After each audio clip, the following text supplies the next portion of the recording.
Thank you very much. This is the second segment in our special session today, where the theme is, in the case of West Africa and other parts of the continent, where dictatorial regimes claim to be heading, in quotes, the most peaceful countries. Definitely that is paradox being ushered by the lesser of multiple evils dynamics, or the dynamics coming from the lesser of multiple evils. Well, dictators, as we said earlier, may be seen as leaders of peaceful countries, in quotes, but at the expense of checks and balances or justice as the dashboard of the vehicle of freedom. That being the case, let us now continue to part 2 and then understand what propelled part 2 to be the analysis that will come after part 1. Now the analyses are here. In the case of Cameroon, the most peaceful country in Africa,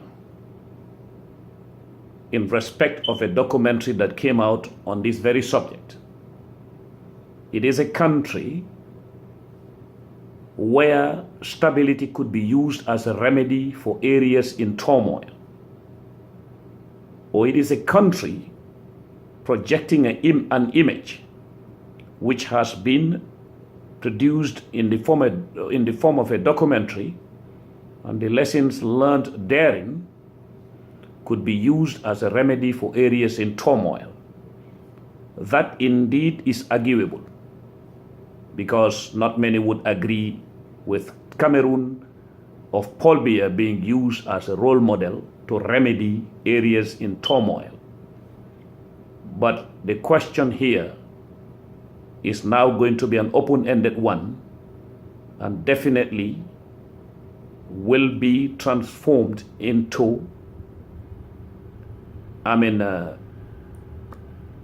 challenge for those who do not see any reason in deriving factors from Paul Biya's Cameroon to help remedy other areas. Well, this could also turn to a jinx or a curse if the desire of warmongers, like terrorists and arms dealers searching for virgin areas, in quotes, are not contained and their illicit activities curbed. Well, once again, we will repeat, because it is also important to leave one's footprints, especially now that this Facebook page and other areas that we share these videos with have started attracting the attention of people who are interested in this analysis, especially those who operate along those lines in North and West Africa. Therefore, my name is Essa Bokarr C., originally from the Republic of the Gambia, West Africa. Areas of operation I cover, beginning with my own position as a technical and language instructor for special missions. Well, using security, diplomacy, and language skills during my assignments or missions, sometimes in the United States of America and also in places like West Africa and Europe. Currently, I am in the United States of America. Let's proceed with the analysis. Cameroon, the most peaceful country, in quotes, of Africa, in a documentary where it is revealing a rare story from the continent. It is rare because Africa has so far been stained with the blood of its own children. Unfortunate, but it is the truth. Well, interestingly, or one can even say, paradoxically though, Cameroon is a country where Islam and Catholicism have been the dominant religions. And also, coupled with this, is that it has one of the longest serving president who is tagged as a dictator. Alongside this effervescence, which has relatively turned itself into a peaceful country, in quotes, animists have equally found a peaceful environment for cohabitation. That indeed does not mean Cameroon's case is not paradoxical. Now,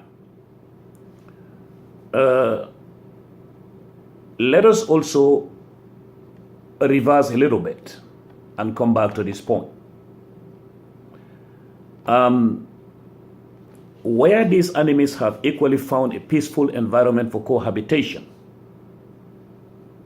one can also say it is definitely a big achievement in a world where wars, woes, and misery have so far replaced great expectations in a futuristic horizon of a continent. But is this an achievement of a political party, a government, or a regime? That is where we are going to look into. Well, in a continent where riches are buried but effective services remain mirages in many parts, such analysis do help. Sincerely and honestly speaking, a recent documentary showing Cameroon as the most peaceful country in Africa, in quotes, can either be a good example or a jinx. Touch wood, like they said in the West. Here, thought is not at all guided by pessimism, absolutely not. It is simply deriving its meaning from facts and realities on the ground. Here is also, a sub-region that is like a blast furnace. So seeing a country like Cameroon being projected in a documentary and called the most peaceful country in Africa, in quotes, turns it into a bottle of fresh water near flames that should be a cause for concern instead of calling for jubilation. Well, in Cameroon, the peace being used for political gain by some, of course not all, is not political. It is the outcome of transcending cultural and traditional discipline wrapped within faith. Sometimes the latter is good, but in most cases used by dictators for self-mystification, and then it is submerged in fear as anesthesia from torture chambers or daring propaganda meant to maintain the culture of personality cult. Stay tuned for the third segment.